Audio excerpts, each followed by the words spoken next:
Je suis rentré à Air France en 1978, après avoir passé le concours de l'ENAC, donc après les classes préparatoires. Je suis rentré comme copilote pendant quelques années. La deuxième partie de ma carrière est celle de commandant de bord.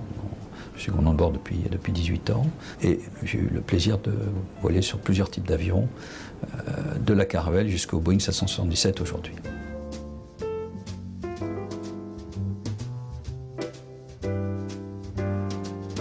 La mission débute 1h45 avant l'heure de départ programmée du vol par un pointage. Ensuite, la phase numéro 2, c'est la préparation du vol. Bonjour. C'est une phase importante, celle qui consiste au choix du carburant qui est fondamental. Donc je fais l'atterrissage à Charles de Gaulle. Okay. Toi tu fais l'atterrissage à Tokyo. Moi je fais le take-off ici si tu veux. D'accord. Ouais, ça me pose pas. Très bien. Bon voilà, chose faite. La troisième partie, c'est d'accueillir son équipage et de partager avec son équipage. L'équipage, c'est le copilote, l'officier pilote, ce sont les hôtesses et les stewards. C'est donc de se rencontrer et partager les particularités du vol avant de se rendre dans l'avion. On part sur un 777-300, 4 PNT. Éric Bernard, qui est le commandant de bord, Cécile, Inès et Charles, qui sont les pilotes. Phase suivante, l'arrivée à l'avion 1 heure avant, de façon à accueillir les passagers environ 40 minutes avant l'heure programmée.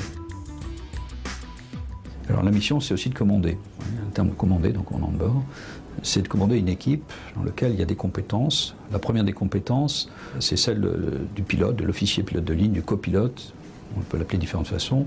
Il a à peu près les mêmes compétences techniques et l'expérience fait qu'il deviendra un jour commandant de bord à son tour. Tour avion effectué, sécurité de train enlevée et l'avion, les surfaces sont propres. D'accord, parfait. Merci bien. La deuxième compétence de proximité, c'est celle du chef de cabine. Le chef de cabine anime l'équipe donc commerciale à bord, les hôtesses et les stewards, et rencontre le commandant de bord. Donc je crois que la mission du commandant de bord, c'est de coordonner ses compétences, celles en premier lieu de son pilote, officier pilote, qui est le second à bord, et ensuite les équipes commerciales, sous la conduite du chef de cabine, qui apportent ce contact de proximité auprès des passagers. Parce que la cabine est bonne pour toi, est-ce qu'on peut jeter la machine d'embarquement ?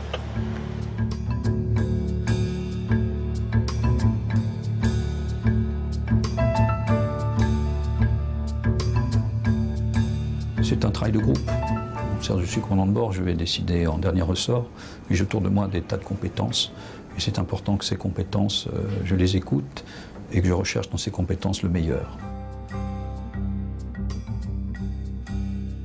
La mission du commandant de bord, c'est de transporter des passagers d'un point A à un point B, dans des conditions de sécurité optimales, de façon à ce qu'ils arrivent bien sûr à destination à l'heure, donc la ponctualité, et un esprit commercial malgré tout assez aigu, parce qu'il faut que le passager soit pas seulement au point B, mais soit content d'y être et ait vécu un bon moment parmi nous.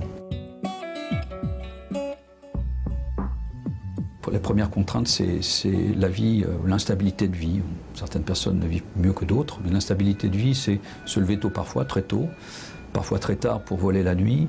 C'est accepter de voler un dimanche ou un jour de fête comme un jour de la semaine, c'est-à-dire qu'il n'y a pas de journées différentes des unes des autres.